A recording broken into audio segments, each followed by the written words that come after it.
She was told to stay quiet, to sit straight, to be good. Edith Wharton was born into a world that trained women like dogs, to obey, to flatter, to disappear elegantly. She grew up in the mansions of the Gilded Age, where the curtains were silk and the rules were steel. She wrote her first novel at 11. It was taken from her and burned. She smiled. She married a man who didn't read her work, stole her money, and mockingly called her the genius. She lived in rooms where silence was more acceptable than opinion, wrote stories in the margins of society while pretending to belong to it.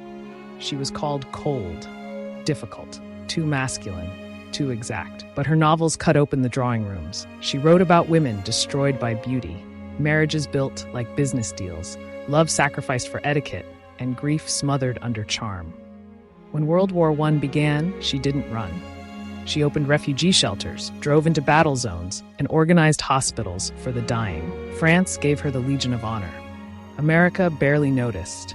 She became the first woman to win the Pulitzer Prize for fiction, and then she threw the medal in a drawer and went back to work. This is the story of a girl who was told not to speak and grew into the woman who wrote The Age of Innocence, Ethan Frome, The House of Mirth, who watched herself be judged, loved, betrayed, and never stopped writing.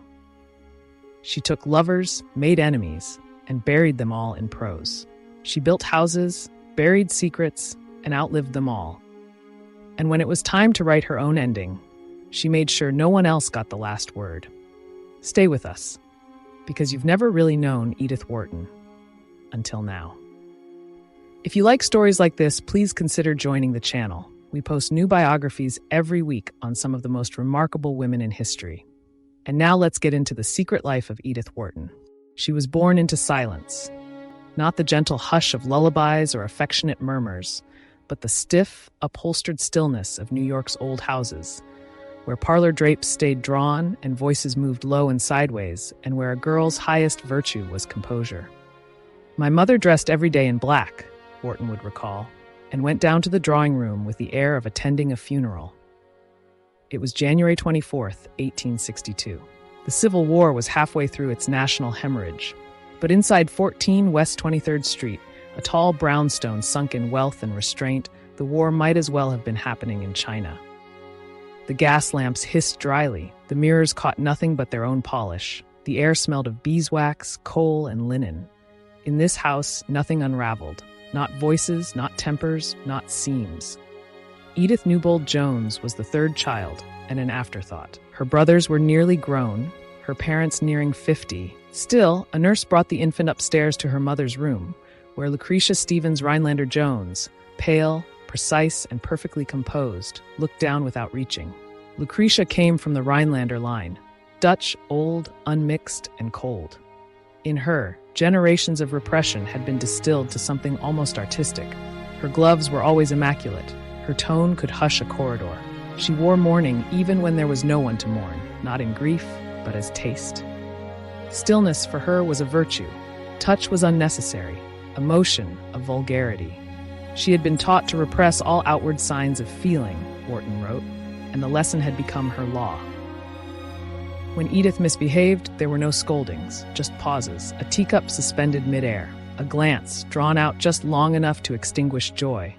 There was no need for punishment.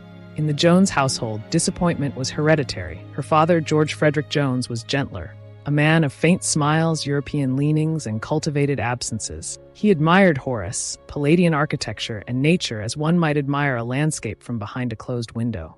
His affection was gentle, but it had no spine. He left no bruises, only gaps. To Edith, he was a shadow that smelled of old vellum and wool.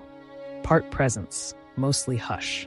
The first person who truly held her was Doily, her Irish nursemaid. She smelled of starch and lavender.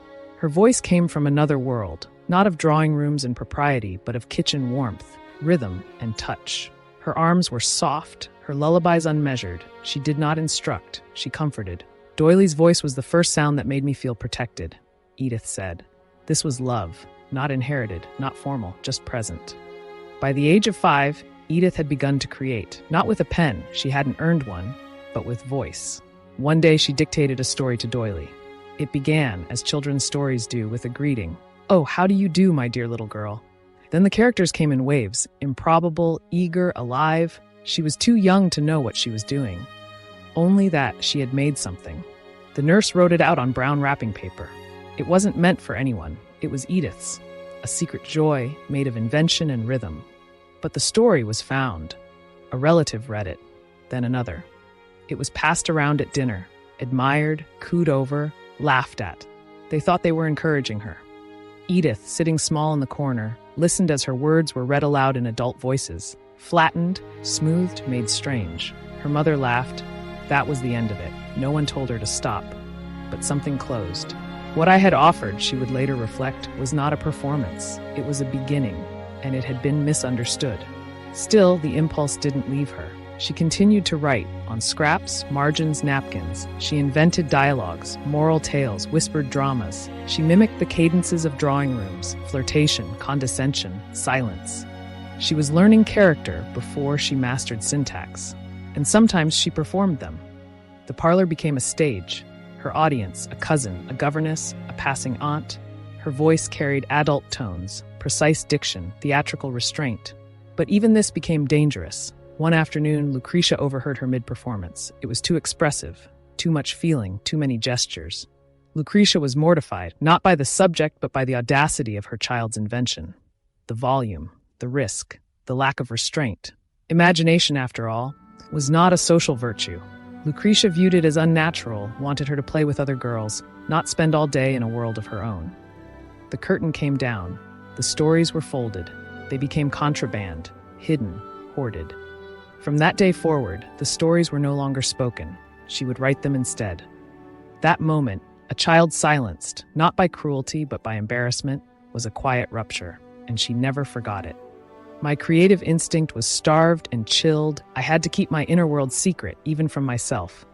She would create a world where silence was a costume, where emotion had to be whispered, where a girl was punished not for what she said, but for how she said it. That world began here, in the silence of a brownstone parlor, under a mother's eye, and so began the split. There was the girl her mother saw, polite, composed, modest to the point of invisibility, and the girl inside, quietly storing every glance, silence, and rupture for future use. She would one day write Lily Bart, laughed at for the wrong thing in the wrong room. She would write May Welland, so controlled she had forgotten how to want. She would write women who mistook obedience for safety, but not yet. For now, she simply learned how to disappear, beautifully. In 1866, the family left New York. Officially, it was for her father's health. Unofficially, it was because the post-war economy had humbled names like Jones and Rhinelander. Europe was quieter, cheaper, more dignified. The Joneses did what many old families did. They fled backward into the old world, in search of a past that still respected them. They crossed the Atlantic in silence. Lucretia with her trunk of morning silks, George with his Horace and his sighs, and Edith, 4 years old, stood at the ship's rail, watching the Manhattan skyline shrink like a door being gently closed. She did not yet know what exile meant, but she felt something like relief. Europe became her first love. They moved slowly, Rome, Florence, Paris, trailing their Americanness behind them like a thin, unraveling thread. Edith absorbed everything. Her memories from these years were not narrative. They were visual. "I can still see the light in those rooms," she would write, "the pale gleam of marble, the long corridors with windows open to fountains." She remembered fountains that opened like mouths, streets patterned in stone and shadow, rooms where history hadn't been written, it had been worn like dust. She followed her father through churches and ruins, learning the dimensions of beauty without being taught them. He did not instruct her. He simply moved through space like a man who understood proportion. George Jones would never explain art to her, but he gave her the rooms in which to meet it. Her mother, predictably, disapproved of French libertinism, but stayed anyway. Lucretia was never moved by the ruins, only the social codes they contained. Edith, meanwhile, fell in love with stillness, antiquity, and depth. She began to understand that there were places where the past wasn't dead. It just no longer explained itself. "I breathed for the first time," she later wrote. "The past was alive around me." They spent winters in Florence, in long, echoing apartments with marble floors and faded curtains. It was there, in a hallway larger than any she'd ever known, that Edith began telling stories aloud, full, dramatic, unbroken narratives, invented on the fly, drifting from room to room. I still feel the rapture, greater than any I have ever known in writing, of pouring forth undisturbed the tireless torrent of my stories, she recalled in a backward glance. This wasn't play. It wasn't for an audience. It was self-possession, a child who had found a way to shape the world before it shaped her. And even then, she resisted fantasy. She didn't want magical forests or impossible beasts. She wanted consequence, emotion, people watching each other. Already, her stories were about manners, betrayal, society. She was staging her future novels before she had learned how to spell. That difference set her apart. Other girls played. Edith performed to herself. She wanted beauty, but only the kind that hinted at danger. She wanted history, but only if it was layered in silence. Even as a child, she didn't want to escape the world. She wanted to understand how it worked. The first sentence she ever copied from a book, one she quoted for the rest of her life, was from Matthew Arnold's The Strayed Reveler. The daughter of the sun, a goddess, powerful in beauty. It wasn't just myth. It was aspiration, power and beauty, not separate but fused. She didn't know yet what she would write, but she already knew what would matter. Rooms, memory, judgment, women who watched instead of spoke. Her childhood in Europe wasn't an education. It was a revelation. She wouldn't realize it until much later, when she tried to live without it. In a spa town in the Black Forest, when she was 9, Edith Wharton nearly died. The diagnosis was typhoid. The room was foreign, thick air, unfamiliar language, the hush of dread. Her life was saved by the personal physician of the Russian Tsar. The nursemaids whispered behind doors. The windows were high. The wallpaper had a floral pattern she later dreamed about. Her fever soared. The treatment was brutal. Cold baths. Again and again, they plunged her into icy water while she screamed. There was no warning, no ritual. Just arms and shock and the body trying to disappear from itself. The horror of those baths, she later wrote, returns to me in dreams. Her mother, true to form, waited elsewhere. It was Doily who stayed by her bed. She survived. But something shifted. There was no name for it, not then, but the fracture was real. A break in proximity between the girl and herself. From that moment on, Edith began to observe from a distance. She saw her own body as an object, her own thoughts as flickers behind glass. It wasn't dissociation in the clinical sense. It was the birth of conscious detachment, the very stance she would later give to her narrators and heroines. She had become a character in her own story. From that time on, she would write, I watched myself. Her body had nearly failed, but her mind had only just begun. Later, she would write women who don't scream when cold water hits them. They simply turn their faces to the wall. Women who are cut off, not by violence, but by decorum. Who endure discomfort because they were trained never to protest. That training began here. In Wharton's world, women often had to read between the lines of conversation, of marriage, of society's cruel expectations. That ability to see what others miss, it reminded me of something. There's a game I've been playing recently that feels like stepping straight into a Wharton novel, only with a mystery at its heart. It's called June's Journey, a hidden object detective game set in the glamorous 1920s. You play as June Parker, a fiercely independent woman trying to uncover the truth behind her sister's murder. You know, I don't like being told what I can and can't do. And the deeper secrets woven through her family's past. But it's not just the mystery that hooks you, it's the storytelling. Like Wharton's novels, June's Journey is layered. There's love and betrayal, grief and glamour, hidden agendas and social intrigue.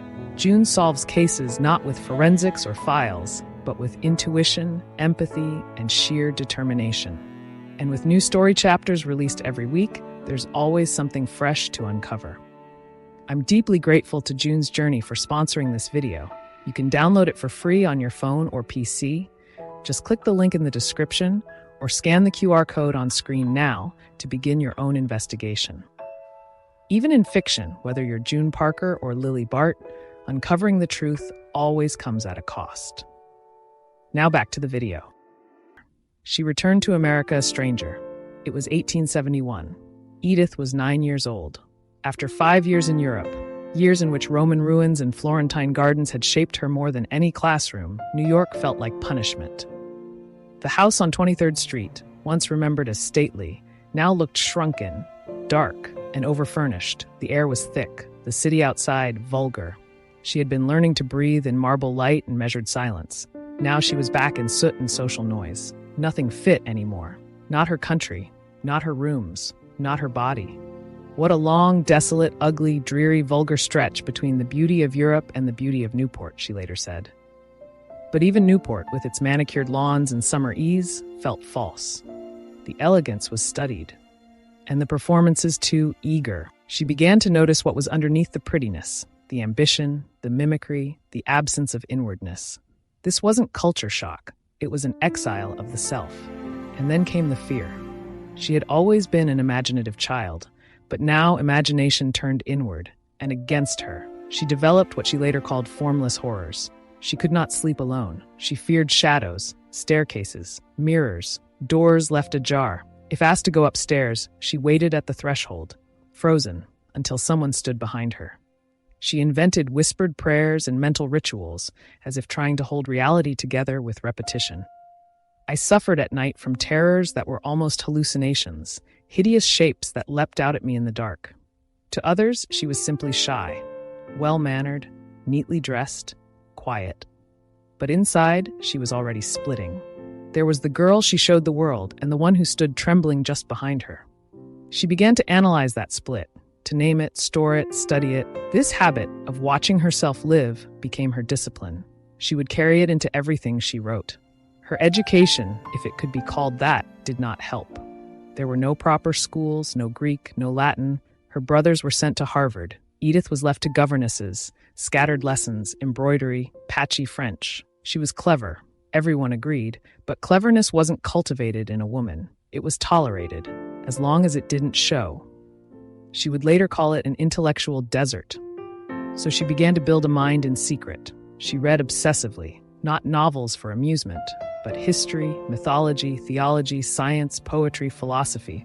Her study was self-imposed and rigorous. French before breakfast, English verse copied out by hand, commonplace books filled with copied quotations, lists, and silent arguments. Books were my reality, she would later write. The rest was shadow. She wasn't escaping the world. She was constructing her own, sentence by sentence, shelf by shelf. Reading gave way to invention. At first it was play, myths, imagined salons, character sketches. Then came verse dramas, moral epics, invented letters between imaginary lovers. She repopulated the world with figures drawn from Newport and France, gods and ghosts in drawing rooms, women who did not speak but noticed everything, men who admired without consequence. She didn't show these. She hid them, folded tight, placed in drawers, slipped under cushion seams. There was joy in the making, yes, but it was joy braided with fear. Someone might walk in. Someone might ask, "What are you writing? Who gave you permission?" And the answer would be no one.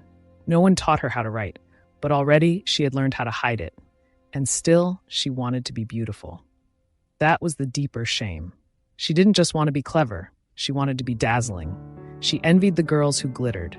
Even as she saw through them, she longed to be among them, to be looked at, adored, chosen. And she hated herself for wanting it. Her shyness, which others mistook for coldness, was not gentleness. It was fear and fury. Rage at being visible in the wrong way. Rage at being awkward in her skin. Too formal, too tall, too pale, too serious. Her hair too red, her posture too correct. When she opened her mouth, the words came out over-rehearsed. Her mother called it showing off. One day, while reading aloud from a book she adored, her mother stopped her mid-sentence. "Why are you speaking in that voice?" And that was that. The girl who had once performed drawing room plays, who had given herself over to tone, rhythm, gesture, had already been told to quiet down. She began to speak in tones impossible to parody. Flat, safe, tasteful. Modesty became a shield. Taste became armor. And in her mother's world, anything deeply imagined or deeply felt was suspect. She would one day write May Welland, a woman who thinks she's safe because she has all the appearances. That began here. In this same house, another force was growing, religion. Not the gentle Anglicanism of New York's upper crust. Wharton's religion was private, intense, punishing. She became obsessed with honesty, moral clarity, and the fear of sin. She confessed thoughts no one had noticed. She wept over imagined failings. She feared not just what she did, but what she might think. I had two inscrutable beings to please, God and my mother. It was not morality with warmth. It was morality as performance and surveillance. She would later write about women destroyed by appearance. Here, she was being shaped by it. Lucretia perfected social manners as if they were moral absolutes. Edith, watching her, began to confuse grace with virtue. A clean glove became proof of goodness. A raised eyebrow, condemnation. She began to notice the gap between what was said and what was true, between outer virtue and inner rot. That gap would become the heartbeat of her fiction. The tension between knowing and obeying, between manners and meaning. She had few friends. She preferred dogs. Her confidants were governesses who rotated in and out of her life like minor characters in an unfunny play. She spent hours alone, watching, listening, collecting. She was present in her childhood, but only just. More often she was somewhere else. A silent guest at her own coming of age. Complete mental isolation, morbid, self-scrutinizing, unhappy, she said. But in that isolation, something sharper than sadness took root. A way of seeing, a refusal to look away. A mind that would eventually shape one of the most precise moral landscapes in American fiction, all from behind a girl's silence. She was published before she was presented. At 16, Edith Wharton's name, or rather her initials, appeared in the Atlantic Monthly. The poem was unsigned, tucked discreetly into a corner of the magazine, credited only to E.A. Washburn. She had submitted it in secret. The acceptance came by post. No one in the family noticed. She did not announce it at dinner. There was no celebration, no congratulation. Her mother may have read it or not. Either way, she said nothing. But Edith knew what she had done. She had breached the membrane. She was no longer just a girl inventing worlds in the dark. She was a writer in print, and no one could take that from her, not even by ignoring it. She submitted again and again. The Century, Scribner's, Harper's. More poems appeared. Light verse, moral stanzas, Tennysonian flourishes, always under initials, always wrapped in the decorum of genderless ambition. But each acceptance was a signal. There was a mind here, a form taking shape. Still, she said little. If society didn't take her writing seriously, that was acceptable, even useful. It meant they wouldn't try to stop it. She wrote from corners, from drawing rooms, from the back of her mind. Poetry gave her discipline. It sharpened her judgment. She rewrote obsessively. She learned how to fold emotion inside form. She practiced being precise. All this before her debut. At 17, she was presented in New York society. She was laced into silk, handed a fan, and told to smile. The world she entered was polished but flimsy. It smelled of powder and silver polish and cold mutton. The ritual was rigid. Calling cards, carriage rides, chaperoned visits, whispers about Europe. She learned to dance.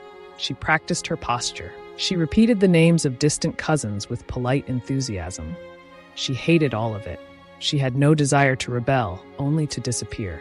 She had been brought up to shine at parties, to attract, to be admired. But what she longed for was the silence of her own thoughts. Edith played the role. She nodded, she danced, she answered questions. But inside, she was already writing scenes, not for the evening, but for the years ahead. She filed everything, the bored flirtations, the rehearsed affections, the games women played with beauty and compliance. Her gaze sharpened in proportion to her stillness. She wanted to be admired, but she resented needing to be.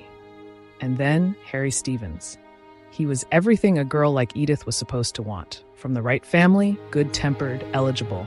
He seemed unthreatened by her intelligence, perhaps because he did not recognize its depth. He said he liked poetry. He told her she was interesting. They were engaged around 1882. Edith was 20. There were no great fireworks, no breathless letters. The engagement was more social than romantic, an arrangement with the right trappings.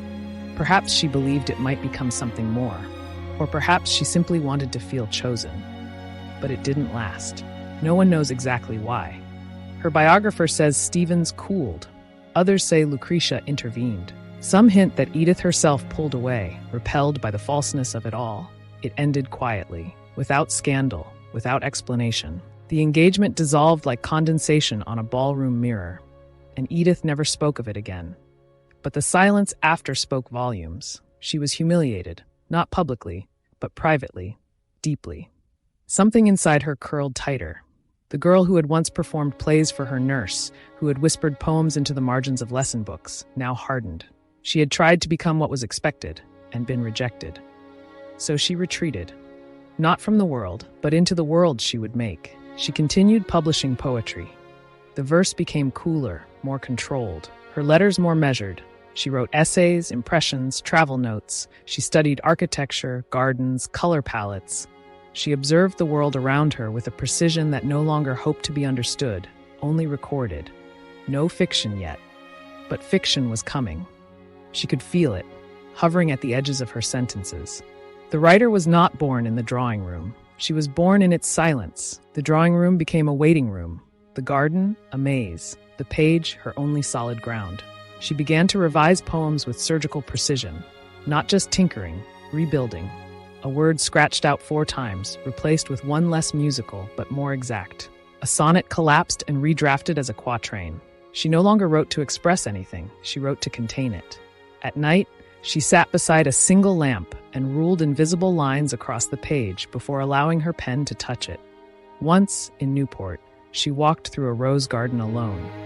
She had come to visit friends, but retreated from the luncheon.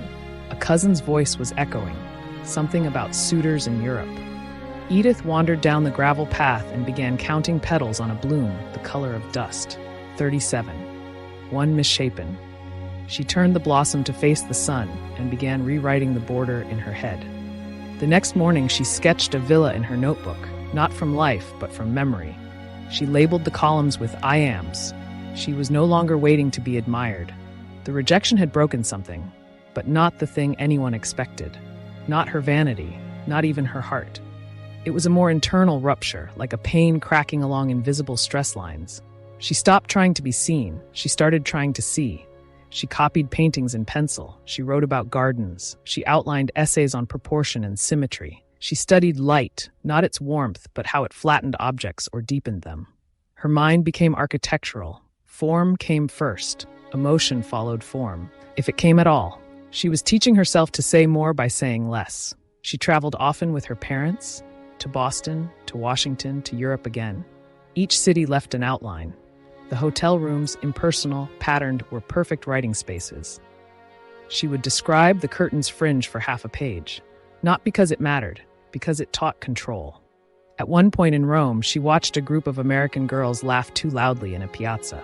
She wrote, "They believe volume replaces grace. The tragedy is, so does everyone else." That was all. No elaboration, just the line. But it stayed with her. She did not yet call herself a novelist, but she had begun to gather the things novels are made from: shame, silence, observation, contradiction. She began to understand how much pain could be buried in a carefully worded compliment, how desire could hide in etiquette, how the most dangerous people were the ones who meant well. Her characters were still years away, but her tone had already arrived. She never returned to the engagement, not in journals, not in letters, not even in a backward glance. But in her fiction, in Lily Bart's Recoil from Marriage, in Undine Sprague's Theatrical Hunger, in the cool terrors of the Age of Innocence, there is always the ghost of a girl who tried to perform the role and could not. A girl who broke her own mirror and turned the shards into lines. She had written for years in silence. She had arranged sentences the way others arranged flowers, deliberately, symmetrically, with a touch of hidden violence. She had trained her voice to fold itself into form. She had built the rooms. Now, for the first time, she let someone else step inside. She was a bride, but not a romantic. The wedding was held on April 29, 1885, in New York. There were flowers, but no orange blossoms. No sentimental speeches. No entry in her own memoirs. Her husband, Edward Robbins Wharton, Teddy, was everything a well-born woman was supposed to want. Amiable, athletic, unbothered by intellect. He adored dogs. He was good with servants. He offered affection without scrutiny. And for a time, that was enough. They honeymooned in Europe, France, Italy, Switzerland. Teddy fished. Edith took notes. She cataloged churches, frescoes, garden walls. She watched dinner guests for the tilt of their chins and the flutter of their forks. In a notebook, she described a servant's way of pretending not to overhear, too still to be unseen. When they returned to America, they fell into the rhythms of high society. Newport in summer, Lenox in the fall. Dogs, house guests, dinner calls, the soft tyranny of leisure. Teddy rode horses and shot birds. Edith sketched rooms and avoided questions. The marriage was mannerly, but vacant. Teddy did not ask what she wrote. He misread her poems, quoted her badly. She did not correct him. Later in The Reef, she would describe a man who never forgot to be kind and never noticed what mattered. She never said it was Teddy. She didn't need to, but she had a room of her own. And in that room, she began to work. The first story came in a whisper. Mrs. Manstey's View, the tale of an elderly woman whose only joy is the view from her boarding house window.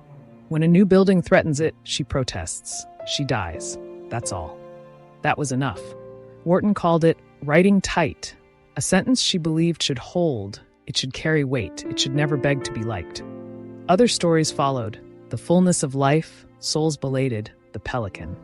They were quiet as poisons. In each, women waited, listened, collapsed politely under the strain of appearances. The men talked, the rooms watched. Critics called her prose masculine. The term irritated her, but she let it stand. Better to be accused of hardness than excess. Better clarity than charm. Better structure than sweetness. The first time her name appeared on a book, her full name, it wasn't a novel. It was a book about curtains. The Decoration of Houses, 1897. A tasteful collaboration with her friend Ogden Codman. A guide to proportion, symmetry, restraint. Critics called it charming. Feminine, some said. They missed what it was. Wharton wasn't decorating. She was fortifying. She had learned what rooms could do, how they could restrict a woman, flatten her, silence her. Now, she was designing spaces she could breathe in. A well-made room is like a well-made sentence, she wrote. It contains nothing unnecessary. It was a manifesto in disguise. In the spring of 1897, Edith Wharton stood on a slope of tangled Berkshire land and imagined a house, not as a shelter, but as a sentence, ordered, balanced, and exact. The house would be called The Mount, but it wasn't named for grandeur. It was a declaration. Her rooms would have proportion. Her windows would frame light, not waste it. She had lived long enough in borrowed spaces and borrowed roles. Now, she would design something of her own and live inside it. Construction began that year. Edith oversaw every detail, the cornices, the gravel, the way a chair's leg should echo the curve of a balustrade. She had written The Decoration of Houses to reclaim architecture from excess. Now she did the same with her life. No velvet swags, no ornamental suffocation. The Mount was pure line and breath and discipline, a woman's mind rendered in stone. And yet the house had its ghosts. Teddy was still cheerful, still amiable, still a man who cast no shadow. He walked the grounds with the dogs, complimented the staff, misquoted her work with affectionate confidence. But his moods had begun to slip their leash. He spent recklessly, slept late, snapped at nothing. He forgot things, then blamed her for remembering them. There were no fights, only a tension that settled like dust, quiet, constant, and hard to clean. They lived in separate rooms, spoke through servants, maintained the elegance of civility like it was wallpaper, too expensive to replace, too fragile to touch. At dinner, they discussed the garden, and afterward, Edith climbed the stairs alone. Upstairs, she wrote. In the early hours, she dictated pages from bed, her dog at her feet, her mind sharper than any pen. The sentences were clean now, clipped, less concerned with charm than control. She wrote about rooms and choices, about women who folded themselves into social grammar, and men who offered comfort instead of comprehension. She began to understand that silence wasn't safety. It was something closer to self-erasure. In the drawing rooms of my youth, she later wrote, nothing was said and everything was felt, through layers of brocade. In 1902, she published her first full-length novel, The Valley of Decision. Set in 18th century Italy, it was sweeping, historical, and emotionally distant. A novel written through marble and echo. Critics admired it. Henry James responded with tactful approval. She accepted their praise like she accepted floral arrangements, politely and without illusion. It was not the book she had come to write, but it proved she could build one. After Valley, her focus narrowed. She no longer wanted aristocrats in powdered wigs. She wanted drawing rooms in Manhattan. She wanted women like herself, bright, coiled, punished for noticing too much. She began to gather them, in notebooks, at dinner parties, behind the eyes of friends who had learned how to smile through ruin. Lily Bart wasn't born yet, but she was close. You could hear her in Edith's notes, a girl who learns early that beauty is currency, a voice that knows it must never rise, a fall not by scandal, but by silence. And as she sharpened her fiction, something else shifted. Walter Berry, a jurist and diplomat, came back into her life. They had known each other as children, but now in letters he became a mirror and a match. They wrote with intellectual fire and emotional restraint, as if admitting too much would break the spell. He didn't just understand her sentences, he understood what they didn't say. With Berry, she could be exact, she could be brilliant, she could be seen, not as a wife or hostess or quiet achiever, but as a mind. It wasn't love, not yet, but it was the first breath of something Edith had nearly forgotten, possibility. Meanwhile, Teddy was unraveling. His depressions deepened. He lost money he didn't have. He started carrying a revolver. He accused the servants of betrayal. He accused Edith, too, not in words, but in the weary contempt of his silences. He resented her independence. He feared her control. He smiled at her guests like nothing was wrong. She didn't dramatize, she documented, and quietly she withdrew. Not from the world, but into the world she was making. Her stories grew darker, not with tragedy, but with truth. She wrote about the violence of taste, the tyranny of appearances, about women who endured the slow death of being agreeable, about men who loved an idea of a woman more than the woman herself. Her prose was cool, but the restraint was flammable. Life is always a tightrope or a featherbed, she wrote to a friend. By 1904, she was sketching a new novel. It would not be historical. It would not be safe. It would be called The House of Mirth, and it would not be kind. But before she could write it, she had to live in its architecture, to feel the corridors of her own life narrow, and hear the echo of her own voice getting farther away. That final year, 1905, she sat in the library at the Mount and looked at the woman she had become. A wife, yes. A writer, finally. A woman with windows placed exactly where she told them to go. She had spent her life learning how to disappear beautifully. Now she was ready to be seen, even if it cost her everything. And in this quiet furnace, Lily Bart was born. Not as a warning, not as a symbol, but as a wound. Wharton didn't model her on a single woman. She modeled her on the social bruise every woman was taught to smile through. The galleys of the House of Mirth arrived in 1905. The advertisements followed. The veil lifted from New York society. She read that line and felt physically ill. She hadn't written a spectacle. She had written a tragedy. The book sold 30,000 copies in 3 weeks. The House of Mirth exploded into the salons and supper tables, and Edith Wharton listened as her most vulnerable creation was torn apart. Lily was called foolish, manipulative, shallow, and Edith, who had given Lily her silence, her shame, and her social ruin, recoiled. I meant her to be loved, she wrote, but women in particular turned on her. Lily Bart had been meant as a mirror, for some a warning, for others a reckoning, but readers treated her as spectacle. They asked who she was based on, said she had played the game and lost, that she deserved it. One woman said at a party, "She was so silly and sad. We've all known a girl like that." Edith smiled. Later, she wrote in her notebook, "They mistake death for dessert." The success should have tasted sweet. Mirth had sold over 140,000 copies. She was now a best-selling author, with Henry James behind her and the critics calling her America's answer to Balzac. But Wharton didn't feel triumphant. She felt flayed. She had spoken from the wound, and they asked her why it bled so much. At the Mount, the symmetry remained, but the house had changed temperature. Teddy's silences grew longer. His laughter, once warm, now carried a twist of contempt. He read her reviews aloud, then mocked her cleverness the next morning. He called her the genius, always in quotes. He spent recklessly, lost track of accounts, suspected the servants, accused Edith of evasions she hadn't made. She didn't fight. She folded, she wrote. In 1906, Edith began to travel, France, London, the Riviera, not to celebrate her success, but to get away from it. The Mount no longer held her. The walls echoed. The light she had placed so deliberately now felt too stark.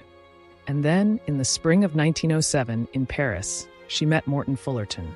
He was 11 years younger, Oxford-educated, sharply dressed, and fluent in charm. A foreign correspondent for the Times, he moved like a man who'd never been caught. and never planned to be. He quoted Baudelaire, smoked with intention.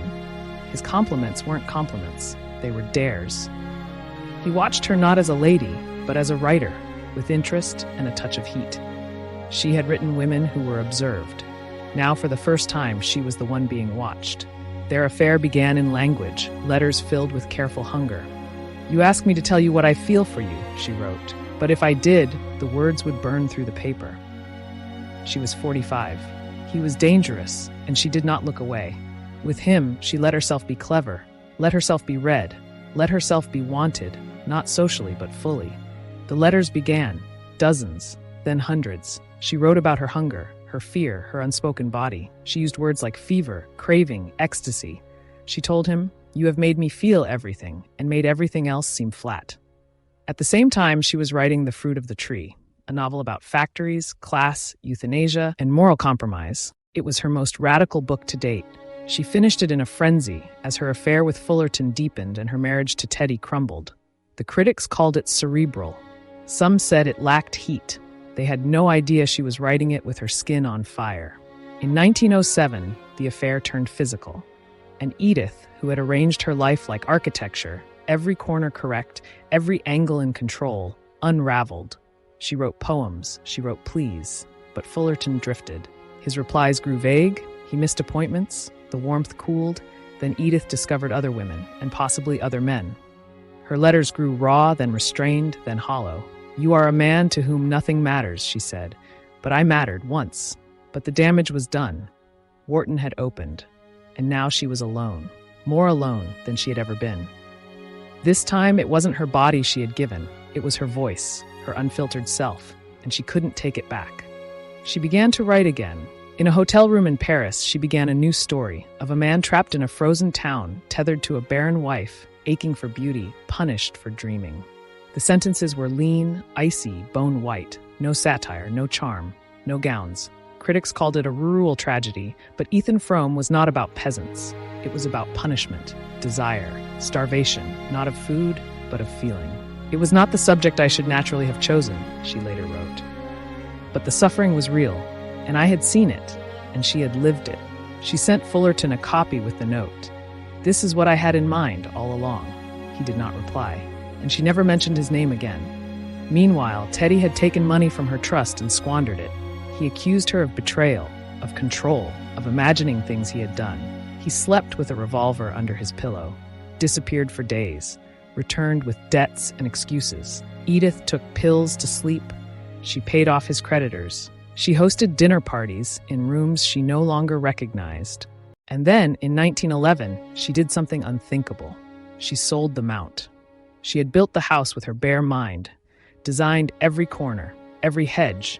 It had held her books, her marriage, her disappointment, her silence. But the life had changed shape. The rooms no longer fit. The walls remembered too much. She crossed the Atlantic. She left Lenox. She left Teddy. And when she emerged, she was no longer Mrs. Edward Wharton. She was Edith Wharton, bloodied, brilliant, and finally free. She had built her house. Now she was setting it on fire, and the smoke had just begun to rise. By 1912, Edith Wharton was done with illusions. Lily Bart was gone. Morton Fullerton had vanished, taking her letters, her longing, and a part of her with him. And Teddy was sliding into incoherence, one erratic telegram at a time. Madness with a calling card. Dissolution dressed for dinner. There would be no more waiting. She filed for divorce. No scandal, no staged cruelty, just a clean surgical break. The kind that leaves no blood, only silence. She kept her houses. She kept her name. Teddy took his allowance and vanished into fog. "I have shut a door which I can never open again," she wrote to a friend. "But I never chose it in the first place. It was an ending, but not a death, a clearing." The woman who had spent her life arranging drawing rooms finally stood up and walked out of one. She left New York behind, for good, not in disgrace, but in defiance. Not fleeing, but redefining.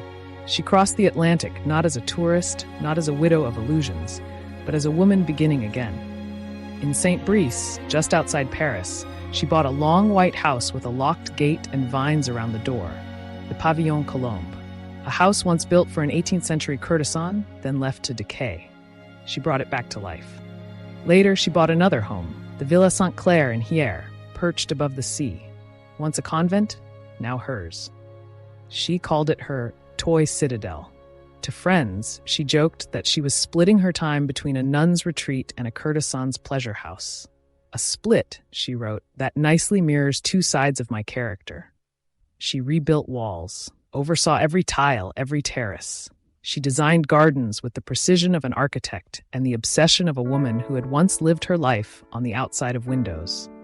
I had built the mount to receive, she would say, but these were houses to contain myself. There were visitors, artists, exiles, wandering intelligentsia, but she had no interest in salons or performances. These homes were not for society, they were for solitude and for work. Then came 1914. War exploded across Europe. Most Americans fled Paris. Edith Wharton stayed. She stayed when German troops approached the gates, when trains were filled with the wounded, when the city filled with refugees who carried their lives wrapped in cloth. She did not weep. She did not wring her hands. She went to work. At first, it was small, a hostel for Belgian women and children, then a network of workshops for unemployed seamstresses, a tuberculosis home, a chain of orphan houses. She co-founded the American Hostels for Refugees with Guide and Dubas, managed supply chains, wrote appeals, sorted blankets and boots. She scorned society women who flitted through Paris in Red Cross uniforms adorned with pearls. Action is what saves us from despair, she said. She was not a figurehead. She was a force. She had once built novels, someone said. Now she was building a machine. In 6 months, she raised hundreds of thousands of francs, and she kept going. She asked for permission to visit the front. It was granted because they underestimated her. She went to Verdun, the Somme, Boulogne-sur-Mer. She stood in the trenches. She stepped over bones.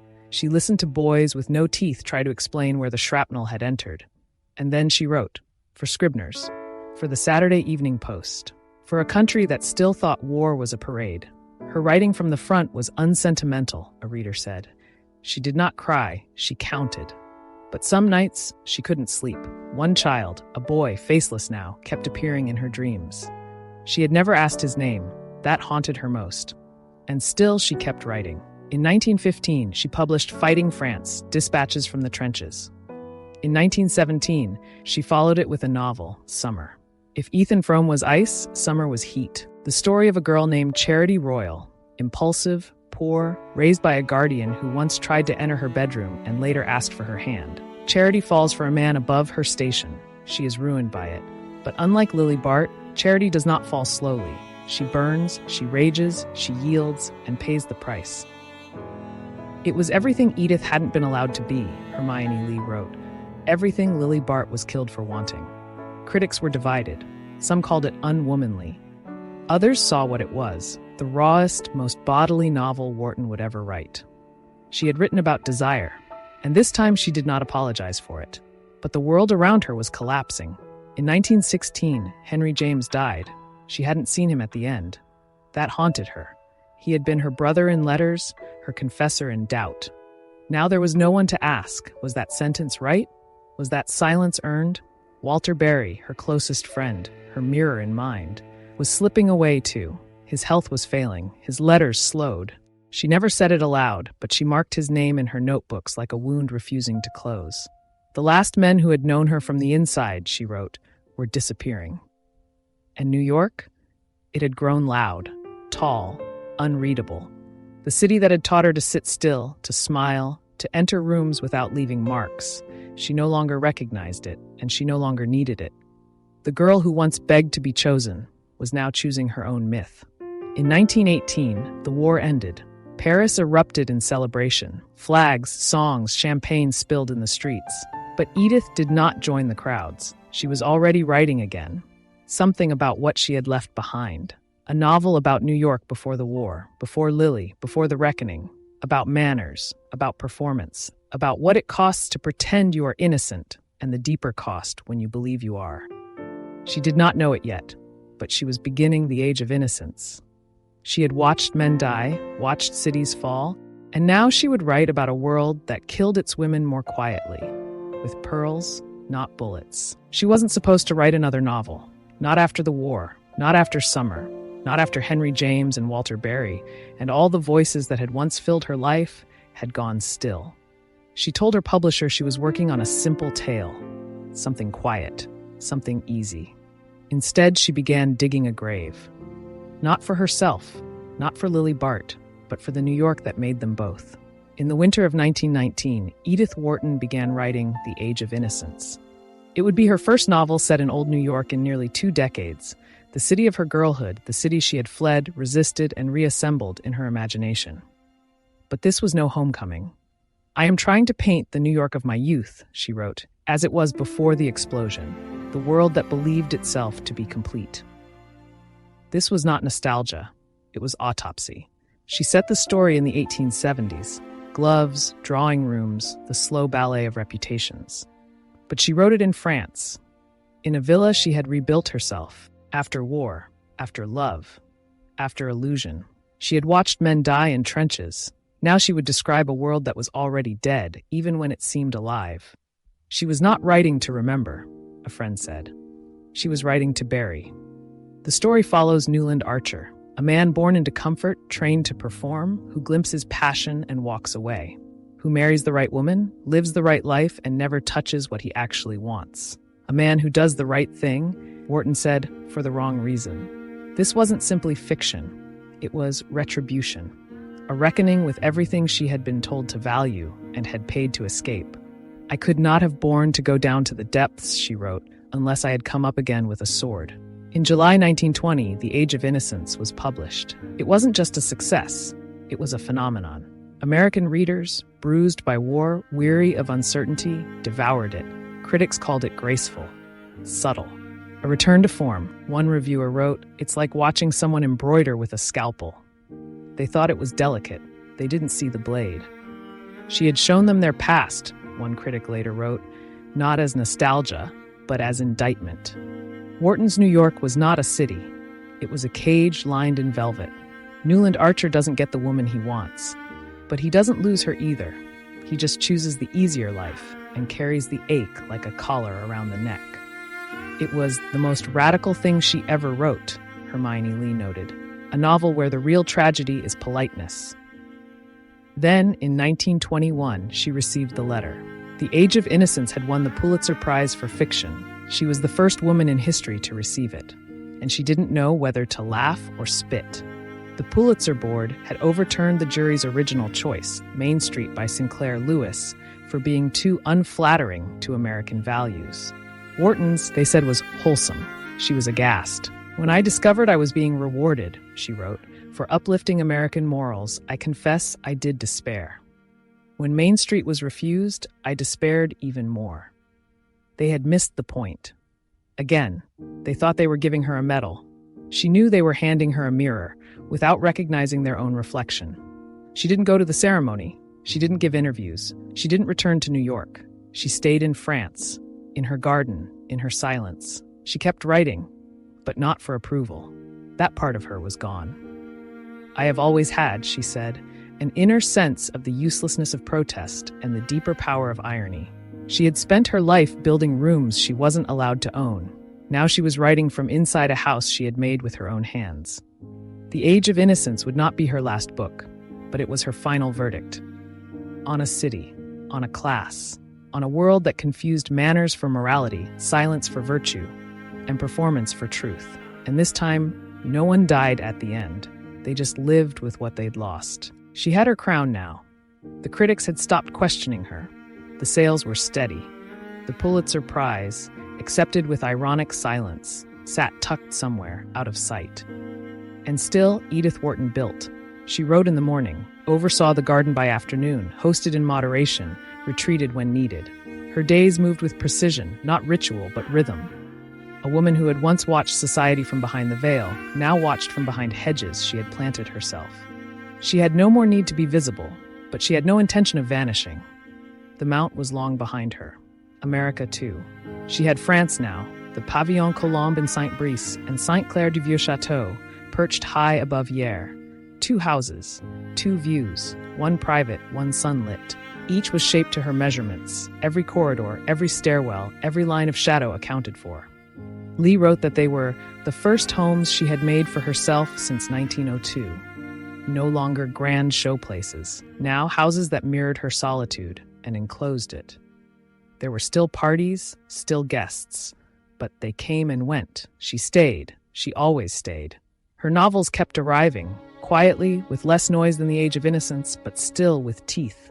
In 1922, she published The Glimpses of the Moon, a social novel about a poor couple who live by charm, borrowing other people's luxuries. Readers called it lighter, more playful. Edith knew better. It was a comedy of manners strung with wire, a fable about the cost of pretending. Then A Sun at the Front in 1923, a war novel, slow and somber, about a mother losing her son. She had written it during the war, but waited to release it. The world had moved on from trenches. It wanted speed and sparkle. Edith offered grief and restraint. The book wasn't a success, but she didn't care. She had nothing to prove. In those years, she became a kind of private monument, not cold, not unreachable, but composed. Her writing desk became the center of her world. Friends visited, but briefly. Acquaintances sent tributes or requests or gossip. She answered when she wanted to, and when she didn't, she went to her garden. The woman who once wrote about drawing rooms now moved among roses, trellises, orchards of silence. She did not retreat, she refined. But in 1927, the world went quiet in a new way. Walter Berry died. He had been the one man who had seen her whole, not with desire, not with distance, but with clarity.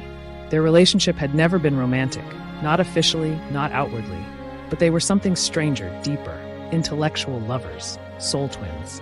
A matched pair of minds shaped by exile, by New York, by Europe, by restraint. He had once said, "I know what you mean before you do."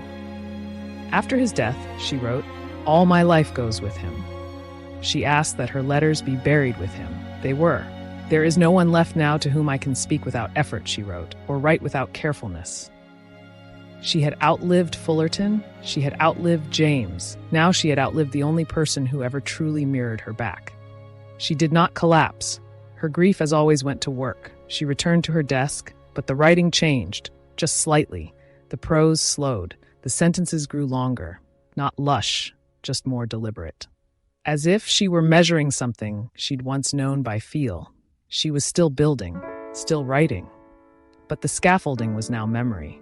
The rooms echoed a little longer. And she knew, though she never said it, that she was the last one left inside. "The worst of not being wanted is not the pain, but the scar it leaves," she once wrote. And the silence where your voice used to echo, she kept writing, not out of ambition. That had gone. Not out of need. She had nothing left to prove. But because the only thing more terrifying than shaping a sentence was the silence that came without it. She had once written to survive. Now she wrote to remember. By 1928, she had survived more than most. Lovers, wars, houses, friends. Every city she had ever called home had changed its skyline. Every name that had once made her feel seen was now part of the air. So she turned to fiction again, but not the kind she had once written, not about rooms or rules or women at the edge of ruin. She wrote about art, about exile, about what it means to watch your world disappear while you're still alive inside it. That year, she published Twilight Sleep, a satire set in modern New York. A wealthy, restless family obsessed with control and convenience. Doctors who promise pain-free births, husbands who don't stay, wives who don't feel. It was loud, it was biting, it was cold. Critics were puzzled. Some called it cruel, others called it brilliant. But Wharton hadn't written it to charm anyone. It was not a comedy, it was a diagnosis. She was writing about a world that had sterilized its emotions, where suffering was considered inelegant and memory obsolete. It wasn't her world, but it was the one her name still had to answer to. Then came Hudson River Bracketed in 1929. A young man, Vance Weston, tries to become a writer. He wanders between inherited culture and the noise of modern life. He falls in love, not with women, but with the idea of literature, and the shadows of houses too old to belong to anyone still breathing. It was long, unwieldy, full of fragments and reflections. A novel that felt like it had been written while walking through fog. It wasn't a return to New York. It was a haunting of it. She wasn't recreating the past. She was walking through its ruins, taking notes. The book sold modestly. She didn't mind. She was already writing the sequel. The Gods Arrive came in 1932, a continuation of Vance Weston's drift. Deeper now, less certain. It asked whether great art could still be made in a world that had no patience for stillness. It was her last major novel, and it didn't end with revelation or romance. It ended with the silence of a man who had glimpsed meaning and lost it. Some critics admired its scope, others dismissed it as sprawling and unfocused. But Edith didn't argue. She had written the books not to be read, but to speak back to the ghosts that had begun to gather. There was no one left who read her the way Walter Berry had. No one who finished her sentence before she did. That silence was no longer new, but it was permanent now. All around her, the world was getting louder. Paris was humming. Jazz, motor cars, young writers who had never heard of Lily Bart, Fitzgerald, Hemingway, Woolf, Eliot, Gertrude Stein. She didn't dismiss them. But she didn't try to join them either. She watched and wrote. In the morning hours, she still sat at her desk. Fountain pen, paper, light from the window angled just so. Her garden bloomed with control. The vines stayed trained. The visitors came, carefully scheduled. She wore the same perfume, answered the same letters, everything in place. But her sentences had begun to slow. She was no longer building novels. She was measuring absence. She had not yet begun her memoir, but she had started the prelude to it, sifting, selecting, remembering. She would not write about Fullerton. She would not rewrite Lily. She would not re-enter the house of Mirth. But she began to chart her mind like someone walking the halls of a house before turning out the lights. The rooms were still there, but they felt farther away. And for the first time in decades, she began to write not with purpose, but with awareness that time was shrinking. She had nothing left to claim, only the past. And how to name it without letting it name her. There is a kind of solitude, she once wrote, which is not measured by the absence of people, but by the quiet at the center of one's being. She began writing a backward glance in the winter of 1933. It was not a memoir. It was not a confession. It was not even a full account. It was a performance, measured, lacquered, deliberately unfinished. A memory palace with the mirrors angled just so. She wasn't telling the story. She was laying the floor plan. Fullerton's name appears nowhere. Her marriage is reduced to a paragraph. Her mother is softened, her father brushed gently to the side. The scandals are removed. The shames are folded and stored. The wound of Lily Bart, still open after 30 years, is nodded to, not examined. But underneath it all, you can feel her watching herself. She wasn't writing the truth. She was writing what the truth would have looked like if no one had interrupted it. The book was published in 1934. It was graceful, poised, composed. It received praise for its elegance and quiet disappointment for its restraint. Critics wanted more pain, more scandal, more failure. But Edith Wharton had always understood that control was its own narrative. She had spent decades writing about women who couldn't speak freely. Now she spoke, and every word felt like evidence in a trial only she could see. She didn't stop living. She didn't stop writing. Not entirely. She still oversaw her gardens. She still answered letters. She still walked slowly through the halls of Pavillon Colombe, hand on the banister, waiting for the quiet to settle. A deep instinct told me that the only chance of preserving silence is to wrap it in a voice. But something in her had closed. Her world had narrowed to sunlight on stone, the smell of lavender, and the occasional sound of her own pen moving. She didn't return to the Mount. She didn't return to America. The past had already done what it came to do. She had walked through every room. There was nothing left to move. In the final years, visitors found her gentle, gracious, tired. The houses remained beautiful. The staff devoted. The days were quiet. Morning work, evening light, sleep that came more slowly. When she spoke of her work, it was with distance, not modesty, just the cool detachment of someone who knew the difference between praise and permanence. She knew what she had done. She just no longer needed to say it out loud. She died on August 11th, 1937, in her writing chair, at home. There was no pain, no press, no grand return to New York, no American delegation, just silence, and a book still open beside her. She was buried at Versailles, next to Walter Berry, exactly where she asked to be. They had once lived entire lives through letters. Now they shared a grave, and nothing more had to be said. The woman who had written so many endings never left one unfinished. She simply chose where the story stopped. There was no great mourning in America. Her death was noted, not broadcast, not wept over in the streets, but a handful of writers knew what had been lost.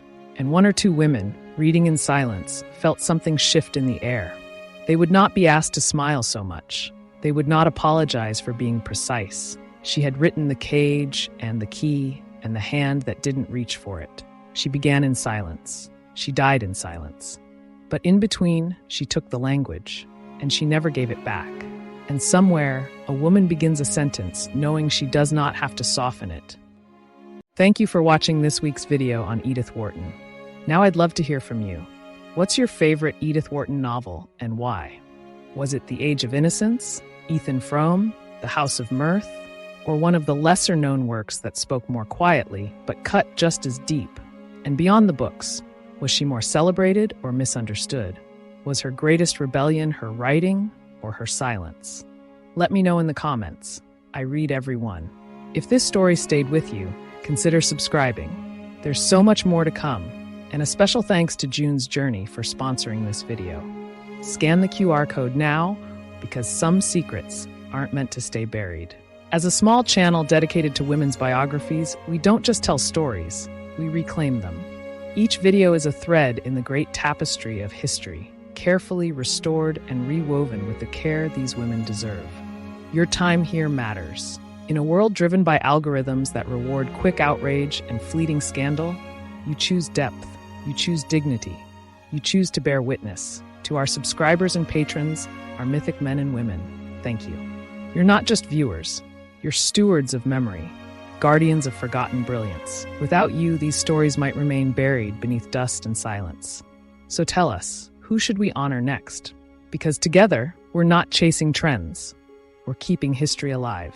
And a heartfelt thank you to all the channel members and patrons who support this work, the silent mythic men and women who help keep this project going. Velocity Girl, ZenLife68, Jillian Barker, Philip Gallegos, Kingsley Clark, Kafam Chung, Deborah Himes, Bavia Andrea, Tracy Walsh, Joy McGuire, Amanda Lynn, Marianne Nelson, Deborah Shepard, Jules Mack, Maureen Toman, Beth Dawson, DDH, Kimberly Ray, Stephanie Warren Smith, Monica, Krista Schaefer-Hazlett, Supreme Joya, Steve Weinstein, Deborah Chmielewski, Anna Livy, Roxanne Schuster, Kathleen Martin, Morena Barron, Melissa Pouliot, Kelly Bowen, Gwen, Melissa Gilmore, Kelly Patwell, Marsha Corbin, Randy Fox, Lucy Gonzalez, Curious Traveler, Deb Fisher, Indira Betcha, Dreaming of the Kingdom, Sumari Henderson, Nikayla Rihanna, Sarah Bleiberg-Stanton, Will Kolb, Liz Karen, Maria Corrali, CTS Bathory, Snowball, Kendra McNally, Ida Kloster Jensen, Beth Dawson, Joanne Thomas Yaqueto, Laura Lamond, Real Steel Magnolia, Janet Phelps, Catherine Ratensky Harrison, Black Cat Tarot,